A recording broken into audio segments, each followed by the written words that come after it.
Donc là, dans cette troisième et dernière vidéo, je vais vous apprendre comment... je vais pas vous apprendre quelque chose, mais dans le fond, ça va être plus des conseils puis des petites fonctionnalités que je trouve très utiles avec le push. Donc, commençons. Donc, premièrement, la première chose que je vous suggère d'apprendre, c'est comment utiliser le D-pad ici avec 4 flèches. Ça peut vous aider à naviguer assez rapidement à travers votre push, puis vous aider à euh, naviguer entre les instruments ou faire des choses.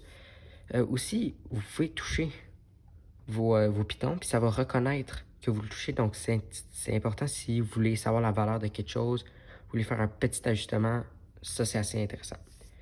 Fait que là, commençons avec le mode Repeat. Donc ça, vous allez voir, c'est comme un mode qui va refaire jouer les notes. Donc, disons, pour déterminer la vitesse, tout à droite, vous aurez plein de cases. Donc, disons, on va sur le 1/4. On voit que c'est assez lent. C'est comme un métronome. Après ça, disons, on va dans le 1/4 tiers. Donc là, ça va jouer comme un peu hors du rythme du métronome. Après ça, plus vite, comme on voit dans le hip-hop, souvent, ça va être comme ça. Puis ça, dans le fond, vous pouvez faire ça à n'importe quel rythme, ça va jusqu'à... Vous pouvez faire ça à la vitesse que vous voulez, puis ça, c'est assez utile si jamais vous voulez tenir votre doigt pendant que vous ajustez un setting, ou disons, vous voulez voir ça sonne comment si vous mettez certains effets. Donc ça, c'est quelque chose que je vous suggère fortement. Après ça, une autre affaire, c'est, disons, on prend un autre instrument comme un pad. Ben, il y a une façon de modifier son ton juste avec la barre à gauche ici. Faut que là, disons, je vais tenir la même note, puis observer comment que le son va changer à cause de ça.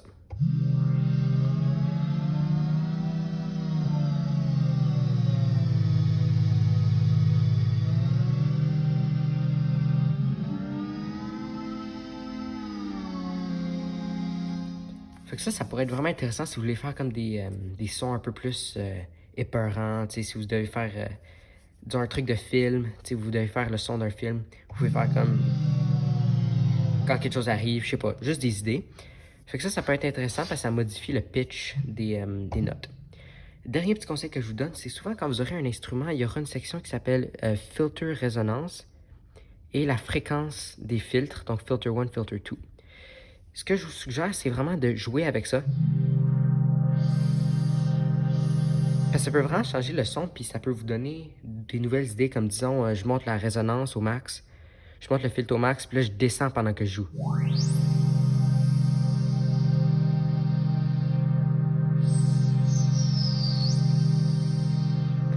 Ça peut vraiment devenir intéressant, puis ça peut vous donner des sons assez cool.